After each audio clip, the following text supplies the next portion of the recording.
Welcome back to this episode of your 5-letter word. Today, we're going to be talking about nonverbal cues, what they are, and why they matter. All right, to start off, nonverbal cues, think of it as literally your body speaking to other people and your face speaking to other people, if I'm being honest. Okay, so your nonverbal cues is the facial expressions that you're making, as well as the way that you are carrying yourself, the way that your body is positioned, and these subtle signs that your body is making that really display what you are thinking and feeling in the moment. Okay? When it comes to nonverbal cues, it's important to remember that just like you are having nonverbal reactions and you are making nonverbal, behaviors and cues for the other person, you are able to interpret what the other person is potentially thinking and feeling and how they're reacting to what you're saying based on their nonverbal cues. Now, advanced tip, nonverbal cues, you and the other person, it really is a two-way street that bounces off each other. So if one person changes their nonverbal cues and starts displaying signs of disagreement or negativity, the other person picks up on that and starts to do the same, which sort of starts to spiral and creates more of that disagreement and negativity, unless you know how to spot it, how to catch it, how to address it. Okay? So if you're interested in learning more about nonverbal cues, let's dive into this episode. And for all my friends listening on the podcast, I appreciate you. Just letting you know that there is a YouTube video version as well, so that you can visually see some of the things that I'm talking about. All right, starting with nonverbals in terms of your body language. Your nonverbal cues, your body language, really go from your head all the way down to your toes. And your facial expressions, which I personally view as slightly different because we often have so little awareness of what our face is doing and control over how we're reacting. And the reason for that is because most people don't actually spend the time learning what their face looks like, learning what their facial expressions and reactions look like, and being mindful of that in the moment in a conversation. Okay? So, starting with your body language from head to toe, it's important to understand some of the basics so that you can start to see for yourself when you are experiencing this. And you can also start to pick up on it from other people when you're having a conversation. So these are going to be general guidelines. The thing that I want you to keep in mind is this. Although many body language cues are almost universal in a sense, they give you a very good indication of what the person is thinking or feeling. There is room for error and there is room for personal interpretation. So some people may naturally look or react a little bit different than others. So take this with a grain of salt. Try it out. Try it out on multiple people and see whether the things that you're picking up on match how the conversation's going or what they're thinking. Okay? Another very important distinction I'll make from the get-go is it's very important to start to notice changes as well as patterns. So when I say changes, I'm really referring to a change in someone's nonverbal, behaviors, nonverbal expressions in the middle of a conversation. And the reason I bring this up is because people who shift or change at a specific moment in a conversation, there's a very good chance that it matches up with a shift or change in their emotional or their thought reaction to something that was just said. So if you are, let's say, sitting still, right? You're sitting in a chair, perhaps you're even leaning forward because you're engaged in the conversation and you're talking to the other person and you bring up an idea or perhaps bring up a criticism, bring up a point, and all of a sudden there's that change where now they lean back. Maybe they even shift a little bit away from you. Maybe they even cross their arms. Those are the changes that you need to be mindful of because then you recognize, all right, they disagree with what I said. They're offended by what I said. They didn't like it. And then you can catch that and you can dress it accordingly. Okay, you might soften your delivery if you're giving some feedback. You might bring it up and say, hey, I'm sorry if I offended you. What I really meant was, right? You're able to catch it and address it in the moment. Versus if you're not aware of nonverbal cues and you might have irked someone, you might have offended them, and now they're leaning away from you, they're losing interest, they're feeling a little frustrated, they don't want to be in the conversation. If you're oblivious to that and you're continuing the conversation, maybe you're even pitching your services or pitching some sort of project, you're not recognizing the fact that they're in a place that's more negative and it's likely not going to go well. Okay? Versus if you were able to address the issue based on the change in their body language, you'd be able to pick up on that. Say, hey, I'm so sorry if I offended you. What I really meant was that this. Speaking of which, hey, would you be open to hearing about? And then pitch your services, right? Like you're able to have more nuance and more personalization in your interactions that really help address what it is that is happening in the moment. And that's a fantastic way to prevent miscommunication. Okay? So that's paying attention to change. The other thing I want you to start doing is paying attention to patterns. Now, this means paying attention to your own patterns, which is really the habits that you have when it comes to your body language and your facial expressions, as well as the patterns of others. Now, here's why this is important. When you are aware of your own patterns, you start to get a much better understanding of what other people see and what other people experience when they are communicating with you. So often, we kind of make this assumption that people get us, people understand us. We almost have this assumption that we're good communicators and we've communicated effectively. People should get it.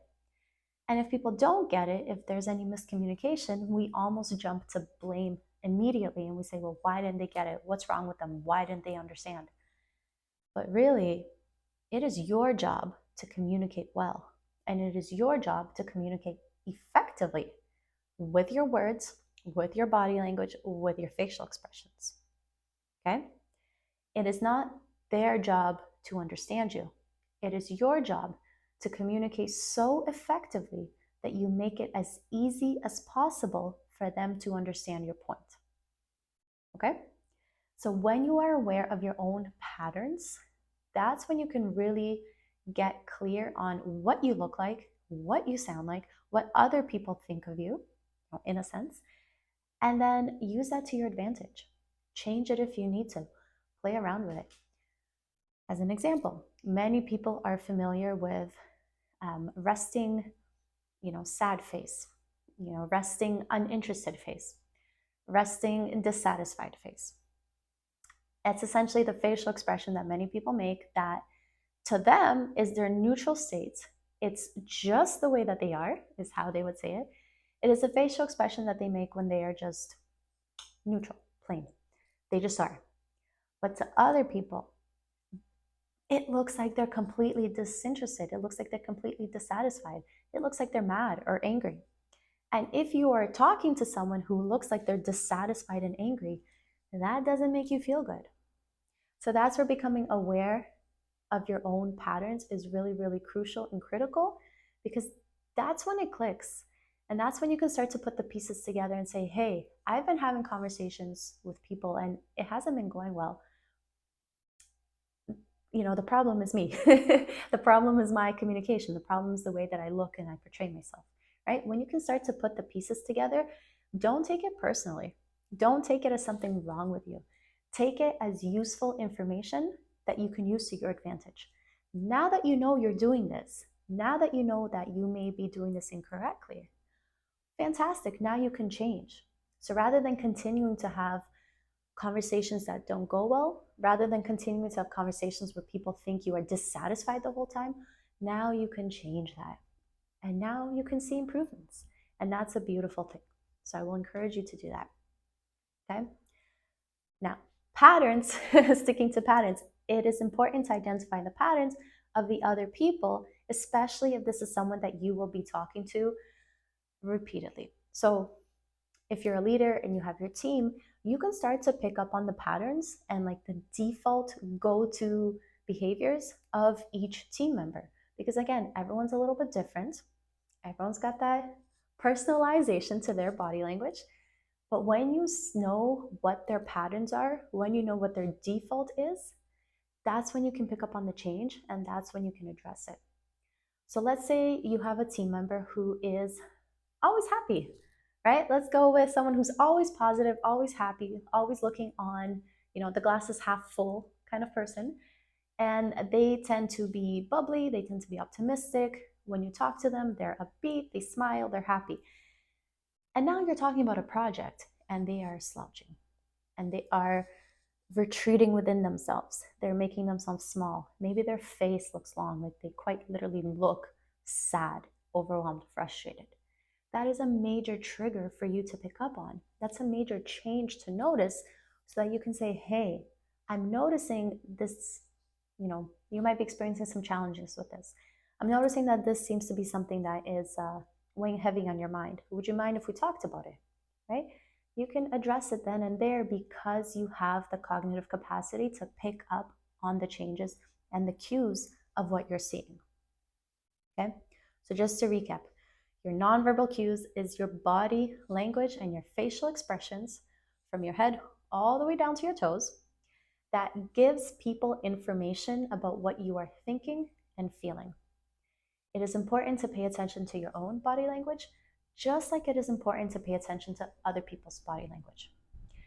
It is crucial that you become clear on what your go-to nonverbal behaviors are, just like it's important that you start paying attention to the patterns of the people that you interact with frequently so that you are able to notice any changes that occur, especially if it's in the middle of a conversation. Okay? All right. As a quick side note, if you're looking to figure out how to figure out what your nonverbal cues even are, one of the best ways to do this, okay, two ways. One of the best ways is to record yourself when you're doing something that you would naturally do. If you were to put up your phone and record yourself, knowing that you're recording yourself to check yourself, a little meta there, your whole body language would be swayed. You would not be acting naturally because you would know that you're recording yourself and you're about to watch that recording. So don't do that. Instead, if you are going to be, let's say, working for an hour, put up your phone to the side. The further away that you can, the better, so that you get an accurate assessment of your entire body language as much as possible. And just record yourself and forget that it's there and act naturally. If you are perhaps having dinner with your family, put the phone to the side and watch yourself, watch it back, and notice things like, what does your facial expressions look like? What does your facial expression look like when you are not talking?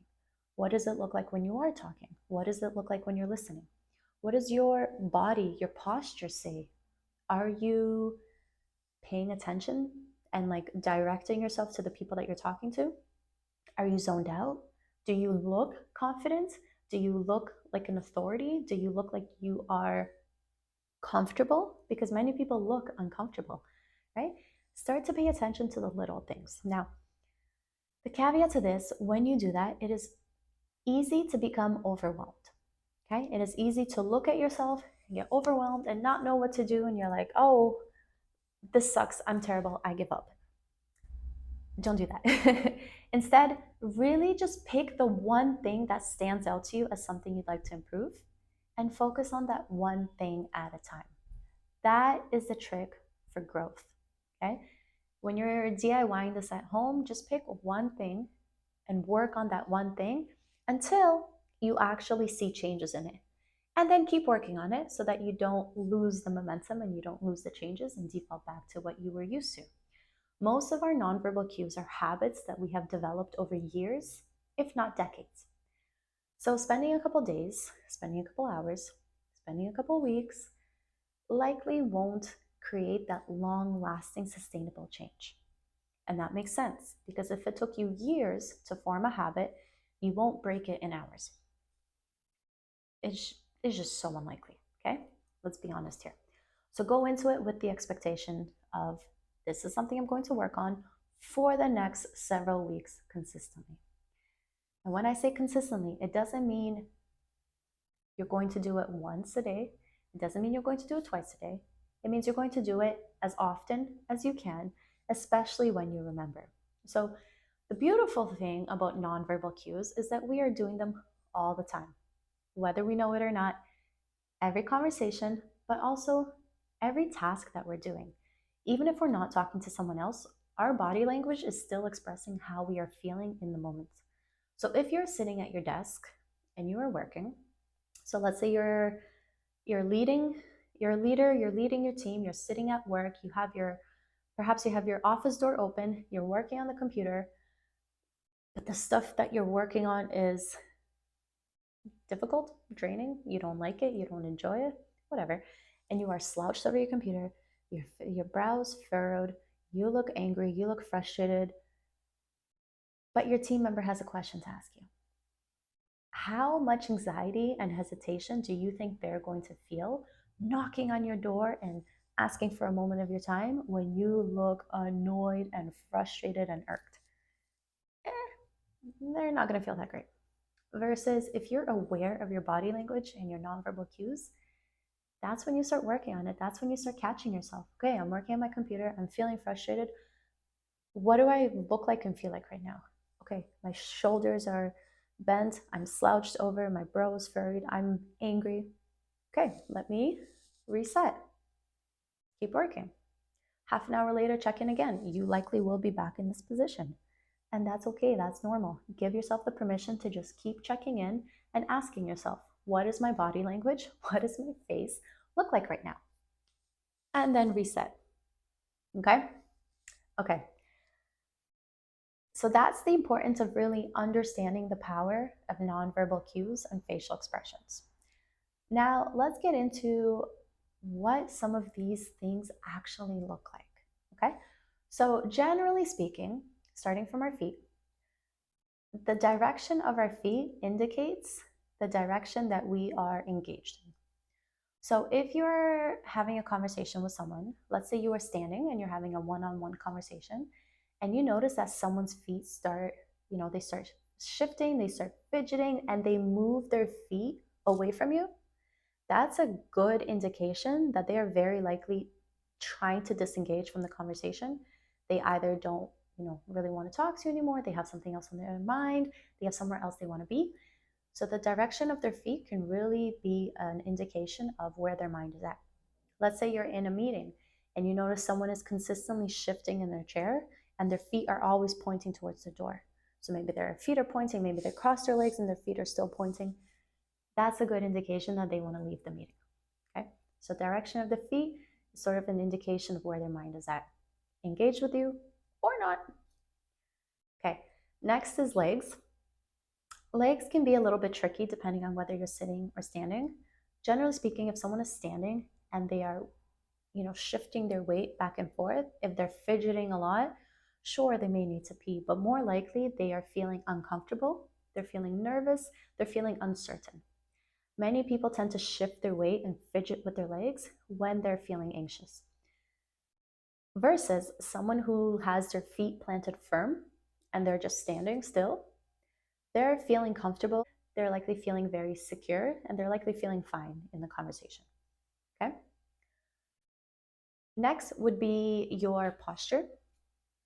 Are you standing straight, feeling confident, versus slouching, feeling uncertain, insecure, maybe anxious, right? Your arms.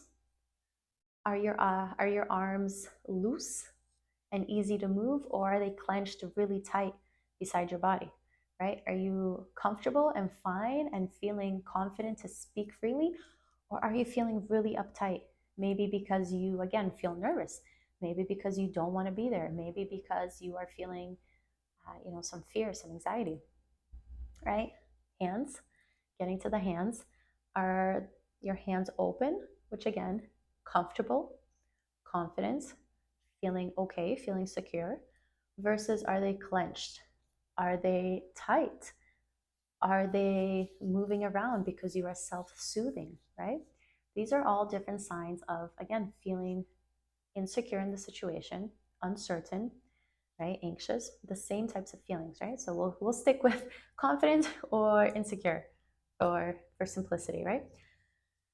So pay attention to people's arms and people's hands. Now, Caveat, I understand many people speak with their hands.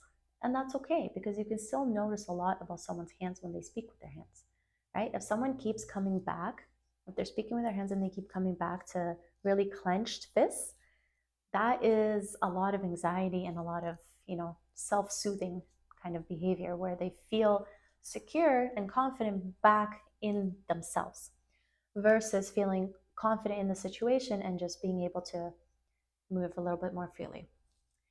Any sort of touching, rubbing yourself, going over your belly, um, almost like petting yourself, these are all sort of self-soothing behaviors when people are feeling really lacking confidence in the moment. So that self-soothing is a way for us to make us feel better, essentially, and to help us ground ourselves and feel more secure in the moment.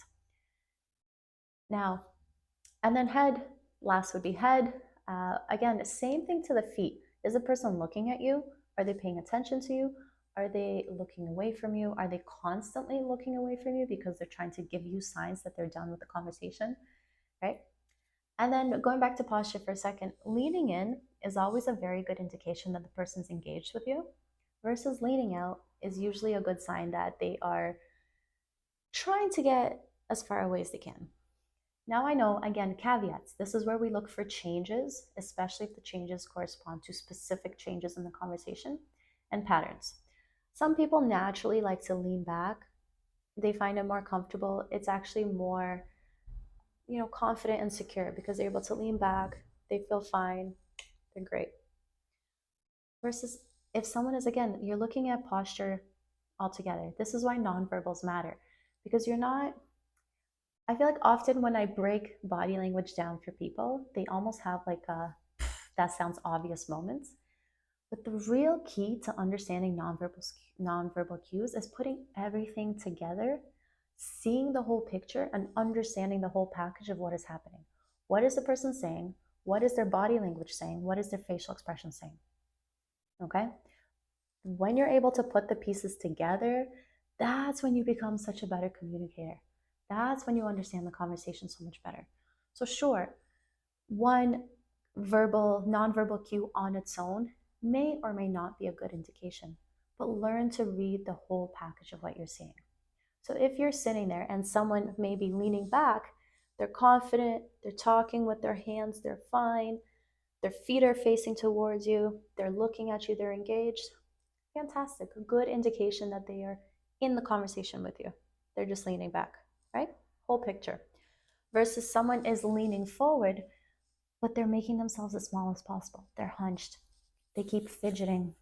They keep crossing and uncrossing their legs.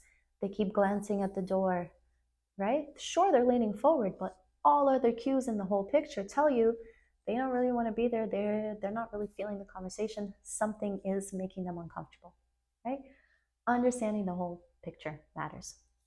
So to wrap up, going to your facial expressions, this is really where it will take a lot of time and a lot of self-reflection to look in the mirror and to really understand your own facial expressions.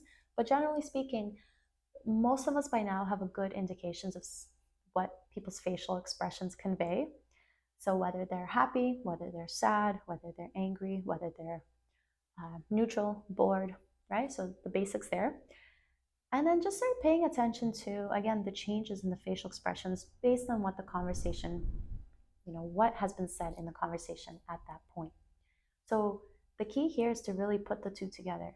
Is someone smiling and telling you, okay, that sounds fantastic, I'll think about that deal that you just proposed, but they're leaning away from you and their feet are pointing towards the door and they're checking their time and their facial expressions is kind of like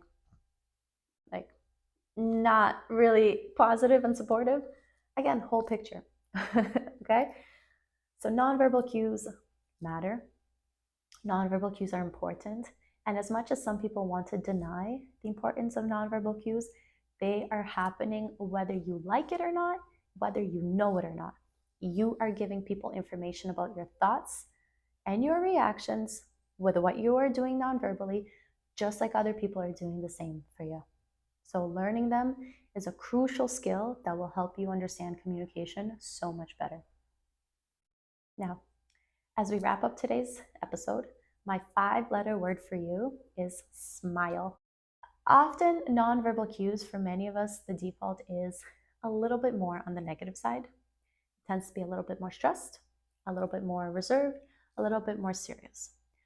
So really, I'm going to give you permission to play around with your nonverbal cues, to play around with your facial expressions, to learn to be more positive, more open, more welcoming, and more engaging. Give yourself permission to have a little smile on your face when you're talking to someone else. When you're doing the active listening and you're smiling and you're nodding along, right? In a casual setting, it can go a long way. Give yourself permission to really experiment, to try things on, to see what you like, to see what you don't like. Changing your nonverbal cues will be hard at first. It will be hard at first, especially if you're not used to the new nonverbal behaviors. If you have spent your entire life feeling uncomfortable and uncertain, it's going to feel really, really weird to stand up straight and fake the confidence. Okay? Give yourself permission to start with one small thing at a time, even if that's just giving yourself permission to smile more. Okay? Thanks for listening, and I'll see you in the next episode.